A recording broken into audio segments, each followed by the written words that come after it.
Welcome to the Punzi Grange. Today we're going to come out in the garden. We're actually look at my nemesis, wiregrass. And some of you may have another common name for it. Sometimes it's called quackgrass.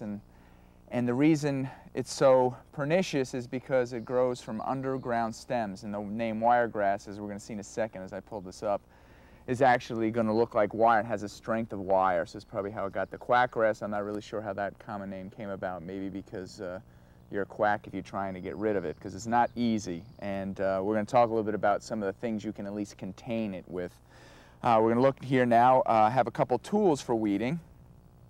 This is a Diggit tool, and this is particularly good for weeding these kind of weeds because you can get down fairly deep. This is a modified stake. Some of you may recognize it. This is actually a stainless steel version, but it was actually modified from a stake for putting tents in the ground. So that's how they developed this, where this developed from. And then the other tool I'm going to show you is actually called, you can kind of look at it, it kind of looks like a duck head or a goose head. And this is another Diggit tool, and this is good for getting near the edges of beds like we have here where we have wood. So if you have raised beds, it's good to get into the sides to pull out the weeds. So we're going to come in here and we're going to take a look at some of this weed. Now this is an area that I've just recently, I'd say about 3 weeks ago, I'm getting ready to plant my second batch of peas, and I had cleared this all out, and because it grows out in the lawn, it now moves its way back in through underneath the raised bed. So we're going to go down here and we're going to see what we can show you. And these are actually, so you can see, these are actually some pieces that were probably left behind. So probably as I was cultivating, I left a couple pieces behind, and you can see they're already starting to root here. And we're going to kind of go in and see if we can find a little bit longer. Yeah, you're starting to see a little bit of length here, and you can see how a little piece like this broken off, and then it sends out shoots and re-roots. So even a little piece left behind will start taking root and take over. Let's see if we can. I'm going to go near the edge here and see if I can show you how it comes in from underneath. There we go. Now we're getting some. Okay, now we're starting to see how this plant works. Those of you familiar with it are probably saying, yep, I have that. There you go. Now you can really see the wire, why it's called wiregrass. Very long, strong. You can see I'm pulling on it. It takes a lot of strength to break it.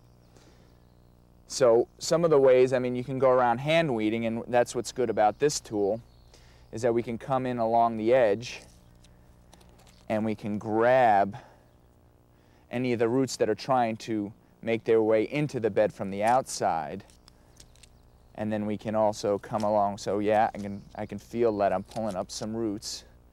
And then you can see more of these roots that I've pulled up. So you can hand weed, but this, as you can see, in 3 weeks, and I've already got weeds back in here. So the plan is to control it. I don't like to use nasty chemicals because most of the chemicals that control this will actually control all the plants that you have in your garden. So you have to be very careful with those. So what I try and do is contain it. So I'm going to show you another location that I've already worked on where I've mulched. Now, regular organic mulches are not going to work because it'll come right through that. I use a black plastic mulch.